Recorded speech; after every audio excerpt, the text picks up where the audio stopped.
Olá, esta é a 80ª lição introdutória à ética. Conforme antecipado, hoje trataremos de problemas de neuroética, em especial certos transtornos, certas desordens, tanto cognitivas quanto mentais. Bem, para começar então, eu gostaria de apresentar aqui um caso que foi relatado por ocasião da formação do consórcio Global O3, que toca no problema da permissibilidade ou não do uso de fármacos para melhoramento cognitivo. Então imaginem a seguinte situação, que é hipotética, mas muito bem poderia ser o caso num país como o nosso, o Brasil. Uma jovem, Maria, tem 16 anos e frequenta uma escola pública, num bairro pobre da cidade onde mora. A escola apresenta os problemas típicos das escolas financiadas pelo Estado, naquele país, no nosso. As salas possuem muitos alunos, a maioria dos estudantes possui um desempenho abaixo do esperado e estão desmotivados. Os professores não possuem o treinamento adequado e não têm tempo para formação complementar e assim por diante. O governo local, através de sua Secretaria de Educação, formulou um novo plano para dar suporte à busca de melhores resultados para todas as escolas. O Estado oferecerá gratuitamente fármacos, drogas, que melhoram o desempenho cognitivo tanto dos professores quanto dos alunos. O governo oferecerá também alguns dias a mais de treinamento para os professores e recompensará os estudantes que obtiverem melhor desempenho. Esses benefícios estão abertos a todos, independentemente de eles tomarem ou não as drogas em questão.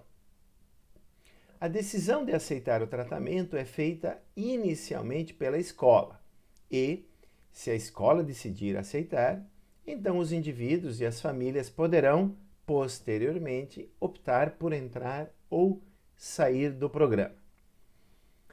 Bem, esse caso hipotético, esse caso de bioética ou de neuroética, levanta principalmente a questão da permissibilidade ou não do uso de fármacos para melhoramento cognitivo.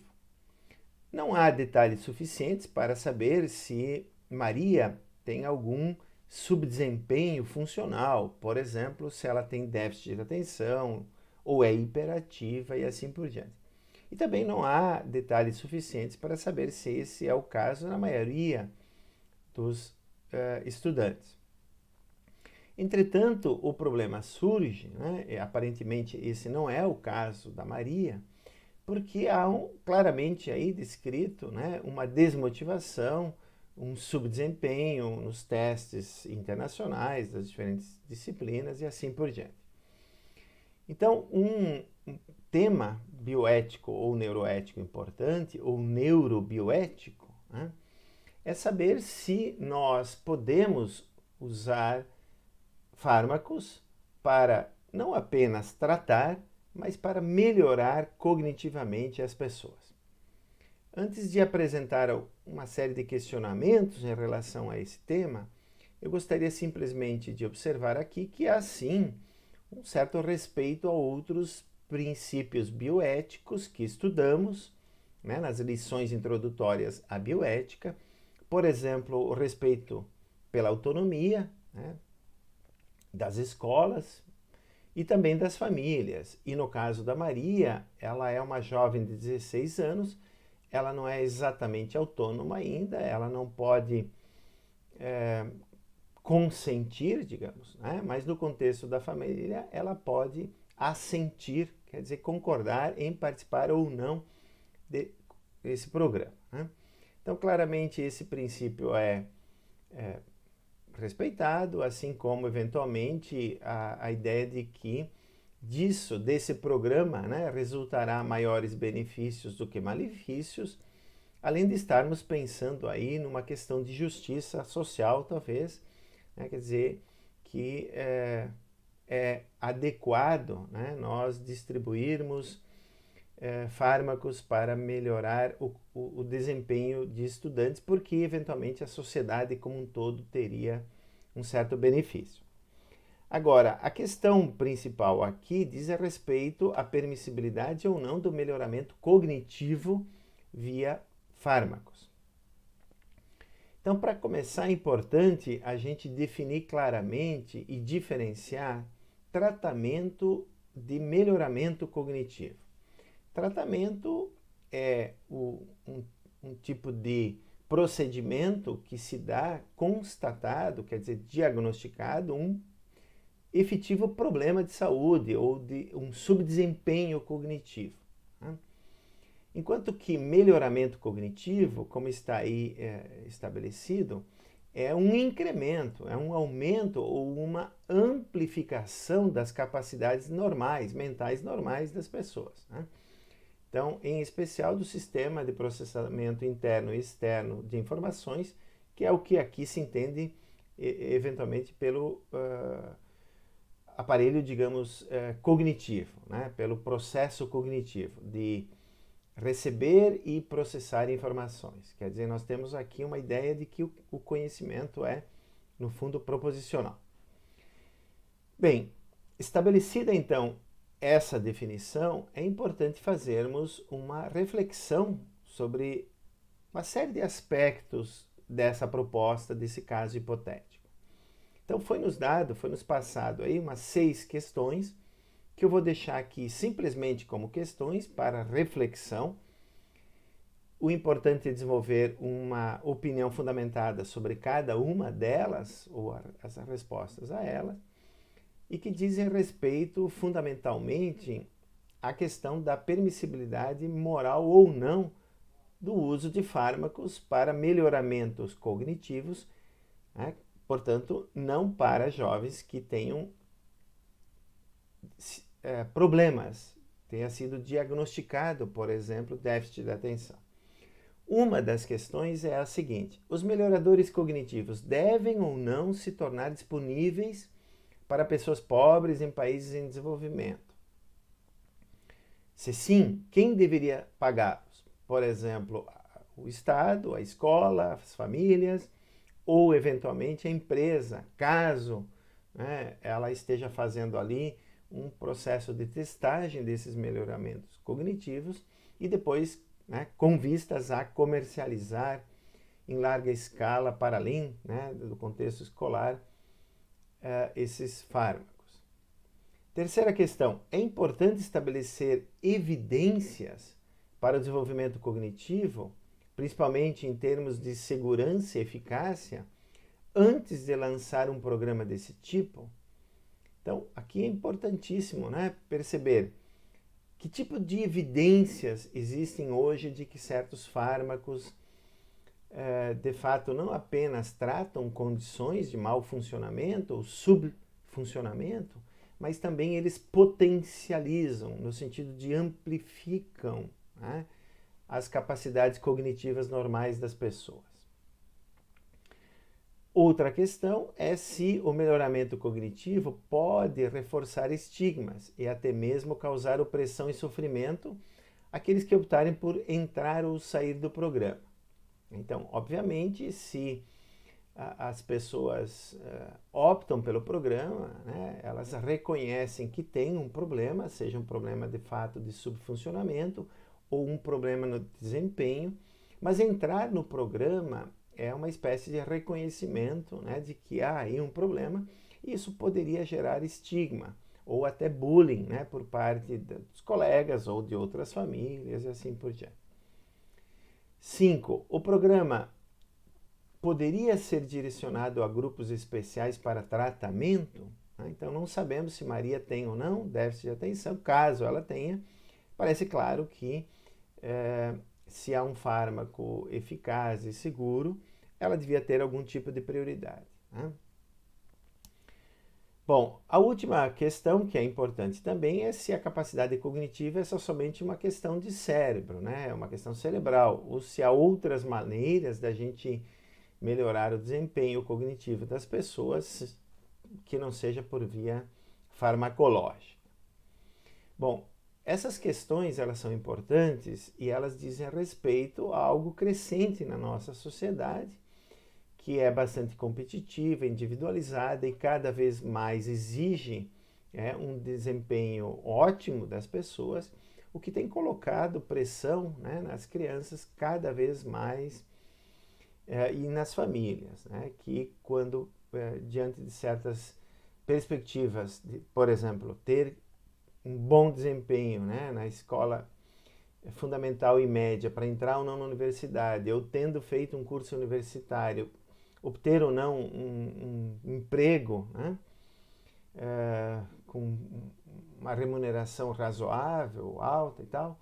Quer dizer, elas apelam e veem que as outras pessoas apelam cada vez mais para esse tipo de fármaco. Eu não vou dizer o nome para não fazer um comercial aqui gratuito, mas esses fármacos eles já são comercializados e são usados não apenas para tratamento de déficit de atenção, mas também para desempenho, para melhoria do desempenho, para concursos e assim por diante.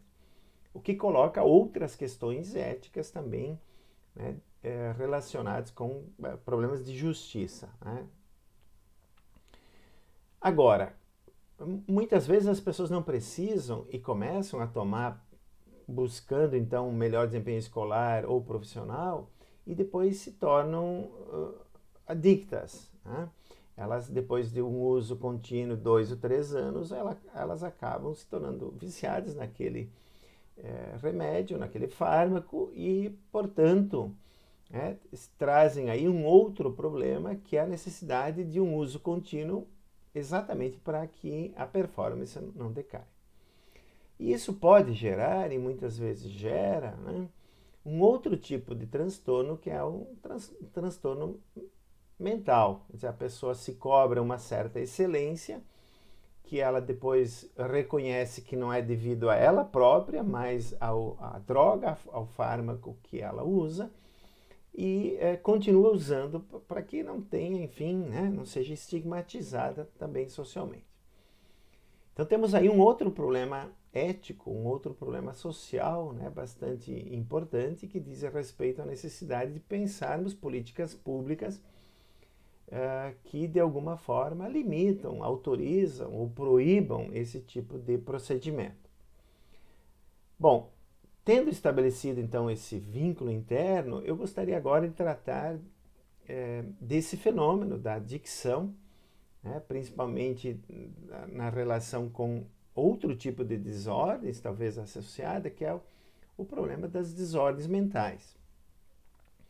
Então, em primeiro lugar, é importante dizer que nos últimos anos a psiquiatria tem se beneficiado muito das descobertas neurocientíficas através de neuroimagens, de como funciona o nosso cérebro e assim por diante, mas também tem produzido um número cada vez maior, tem identificado, digamos, um número cada vez maior de desordens que tem levado a uma outra situação preocupante, que é a de tratamento de certas condições que aparentemente eram normais ou até pouco tempo não eram vistas como desordens.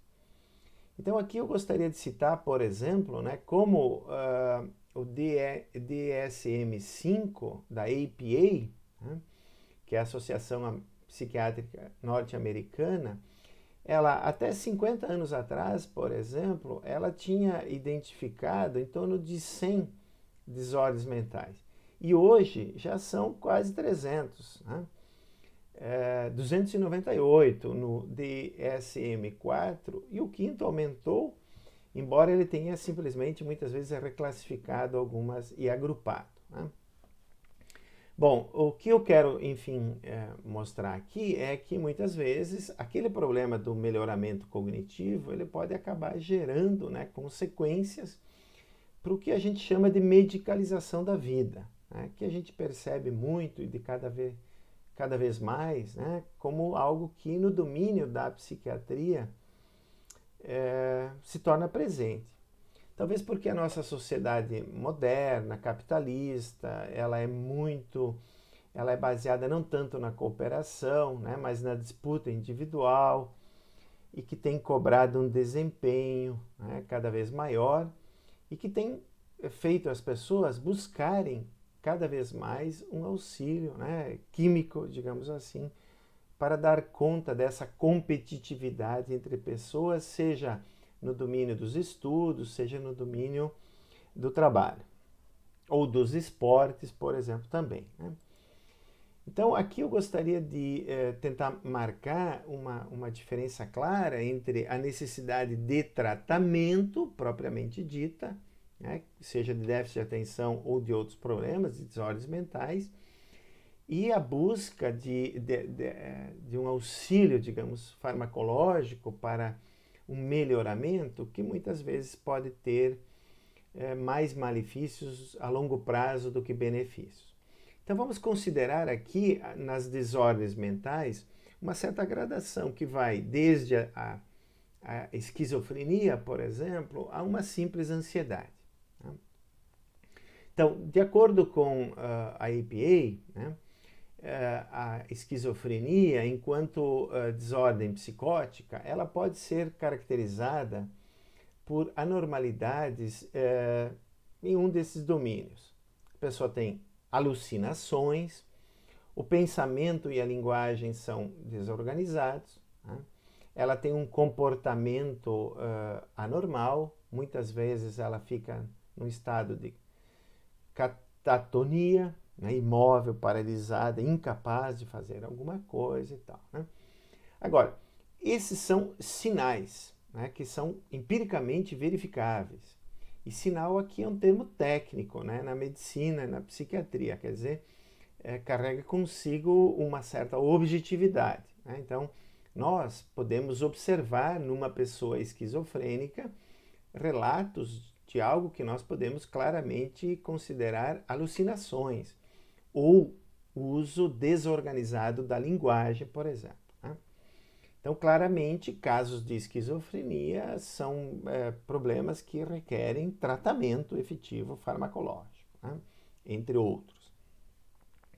Vamos agora, entretanto, considerar outros tipos de desordens mentais, por exemplo, bipolaridade, né?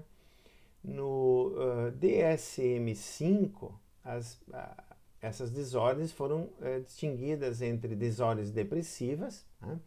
Mas depois elas foram agrupadas em subtipos. E aí se acrescenta, né, essa frase bastante vaga, né, bipolaridade não especificada e desordens relacionadas. O que é bipolaridade não especificada? Né? Bem, nós compreendemos o que é bipolaridade, né? A pessoa oscila assim num curto espaço de tempo, num estado de alegria, de felicidade extrema para um pico depressivo, né? Uma tristeza profunda e tudo mais. Agora, bipolaridade não especificada e desordens relacionadas não é lá muito especificado, né? E também se torna cada vez mais claro, então, quais seriam os sinais, né, desse tipo de desordem mental. Uma observação bastante próxima a essa, né, diz respeito à depressão, que claramente, né, inclui desordens que são caracterizáveis, né, como um humor triste, profundo, uma sensação de vazio, né, e assim por diante. E agora, também no caso da depressão, há diferentes graus de depressão, de tristeza, de sensação de vazio, o que vai levando o diagnóstico cada vez mais para o lado dos sintomas, né? E sintomas não são claramente verificáveis como os sinais são, né? Então, eles dependem do tipo de vivência, do relato da pessoa que, então, sofre, né, de depressão e assim por diante.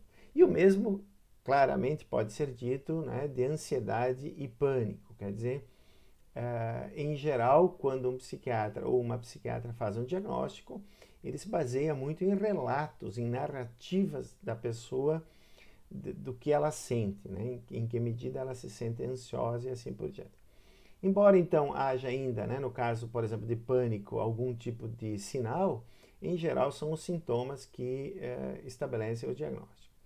E assim os sintomas, né, vão se tornando vagos e podem permitir, né, o que se chama também de automedicação. Quer dizer, a pessoa parece querer exigir algum tipo de solução farmacológica, quando no caso do pânico, por exemplo, né, ao menos para as primeiras ocorrências e em casos não muito graves, não há necessidade de tratamento farmacológico, há necessidade da pessoa aprender a respirar, a se acalmar, a identificar o medo que muitas vezes é fictício, né, em algo que não existe, etc., e controlar esse medo.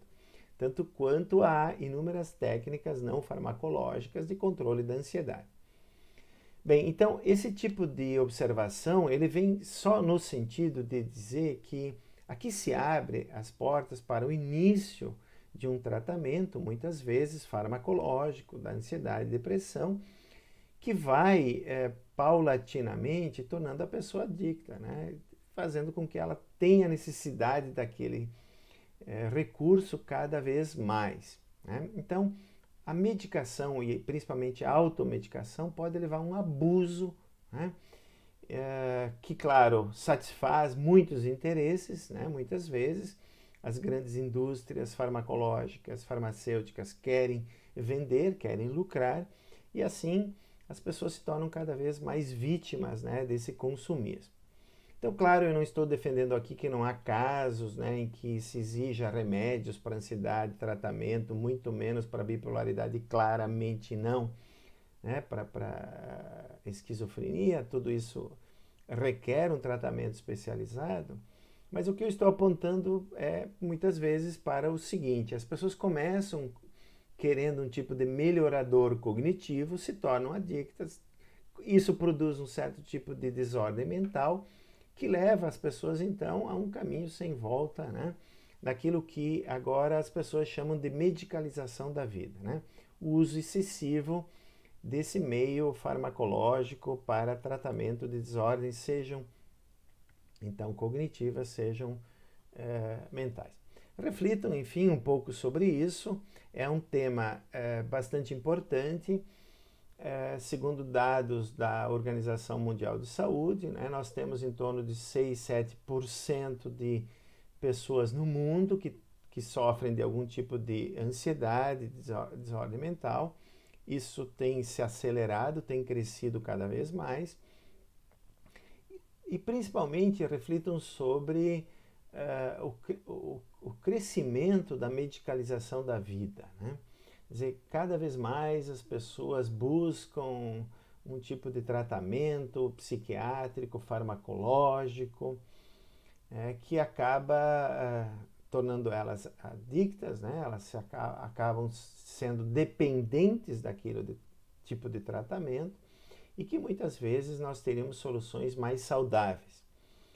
Principalmente no caso do Brasil, nós somos um dos países que tem o maior número, a percentagem da população de pessoas ansiosas, e nos últimos anos certos medicamentos assim têm vendido cada vez mais, o crescimento tem se dado em torno assim de ordem de 700%, 1000% certos fármacos, e que é extremamente prejudicial aí do ponto de vista da saúde pública.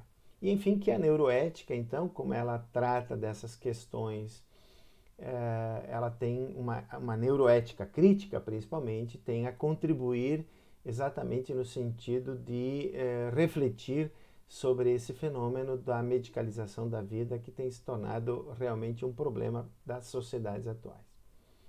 Bem, com isso nós terminamos as 10 lições sobre questões de bioética e neurobioética, digamos, e a próxima videoaula então será sobre ética ambiental ou ecoética, e eu convido todos vocês a começarem a assistir então umas 4 ou 5 videoaulas sobre esse tema também, que é um tema muito importante no século XXI, porque ele inclusive põe em risco a nossa sobrevivência enquanto espécie, a nossa forma de vida e outras formas de vida.